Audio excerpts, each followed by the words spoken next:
What up, people? You are tuned into the Cracked Lemonade channel, and I am bringing you jumping giblets in the form of Rumble Roses for the PlayStation 2, released in a year. Don't know, because I don't have the case near me. Didn't look it up before I started recording. I'm your host, Cracked Lemonade, if you want, Dead Scorpio, if you prefer. Otherwise, you can call me the narrator. As with other videos that I have uploaded, namely SmackDown and Def Jam, this is not a review. This is a retrospective. This is a look at something that I did not have a chance to play when I was young and PlayStation 2 was the current console. Like, that was the active generation. I got this recently, and I actually played Rumble Roses XX before this. And, you may have your criticisms about how people decide to depict characters in games. But in terms of these games, they have a specific goal in mind. So I'm not gonna hate on that. I'm not gonna say, oh, they're exploiting this or whatever. They are doing what they're doing. This is a very Japanese genre of games, like just like putting scantily clad attractive women in various situations. So in some ways this does not surprise me. So I'm going to play as Evil Rose. I was gonna say Dark Rose. It's probably a reference to something. But so I'm playing the story mode, and the story mode is very not considerate of people's time and things, because there is no stopping the story mode. You start the story mode and you have to play it, because there's no option to save in between matches. It just goes loading screen, cutscene, next match. Loading screen, cutscene, next match. So, if you're in a hurry, play exhibition mode. If you got I'd say 30 minutes to play this game, then go for the story. And yeah, in some arenas you really see a lot of Metal Gear Solid 3. Like, you just saw the corner of Metal Gear Solid 3's logo. You see a lot of just Metal Gear Solid 3 in the rafters of the arena whenever you're indoors, and it's just like, hey, Konami made this. You like this game because Konami made this, and you will enjoy this game because Konami made this. And yeah, it's easy to try to, or actually no, I'm not good at making jokes because I'm not funny.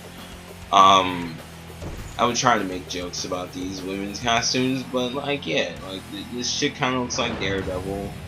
Her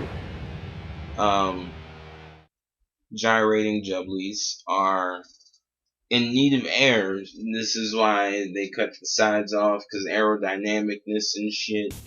She was stressed. She was like, alright, because I'll go part dominatrix, part evil Daredevil, because Evil Rose, motherfucker, I don't know. So I'm fighting against a schoolgirl named Candy Cane. It's all kinds of wrong. All kinds of wrong. So in terms of gameplay, there's a button for attacking. There is a grapple button, which you modify your grapples by pushing in a direction. Sounds like a familiar mechanic. I've probably used that before in other wrestling games. Better. I could be playing right now instead of playing this. But what I will say is you can win by pinfall and you can win by submission. Going outside of the ring does not initiate any sort of a count. There are no countouts. I would say that each of the women had their own fighting styles. There's a super ninja one. I forgot her name. It's like Bloody Death Dragon Fang something awesome. And she does like all these ninja attacks, and she's really fucking good at submissions, and she is a character that you'd probably benefit just doing countless grapples and lowering a body part stamina down to win by submission. Yo, in like, let's just take a minute.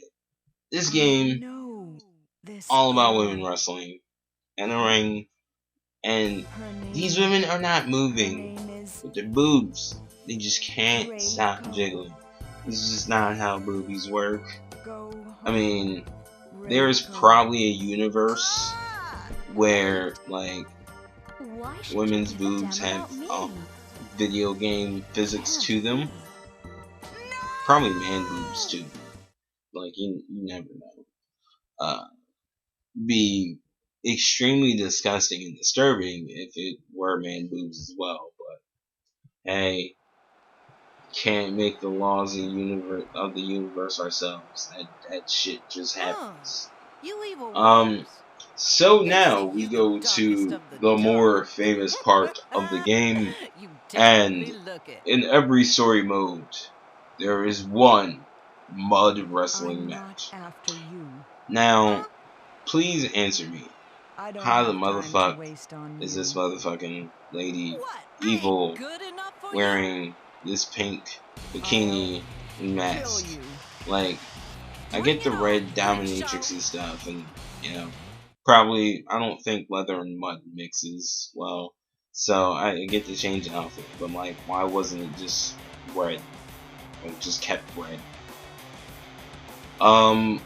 So this is a Mad Mud match, and it plays exactly the same as a regular match, with the added thing that you are in what looks like rippling pudding, like chocolate mixed with vanilla pudding. Doesn't even look like shit. Like, at least shit has texture. Like this just looks like pudding. Like, it doesn't even look like water, because there's just, I don't know, like water ripples, but like that shit just looks like when you put like a spoon in like some fresh motherfucking pudding, like a big ass motherfucking bowl of motherfucking pudding and shit. So like, I don't see. Yeah, they tried. They really tried. Let's PlayStation 2. Let's give them credit. Let's just give them credit. Let them be. But yeah. Other than that, like, this plays exactly the same. Yeah, you just try not to let your opponent beat your head in. Yeah. And it's easier said than done.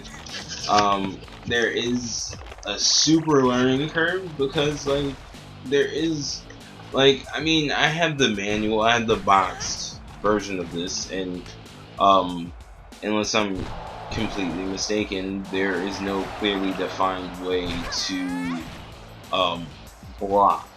It is very hit or miss with that. uh, motherfucking, you press L1 Damn it! and then you hit something else, but I don't know what that is because it doesn't tell me. Or is it R1? L2?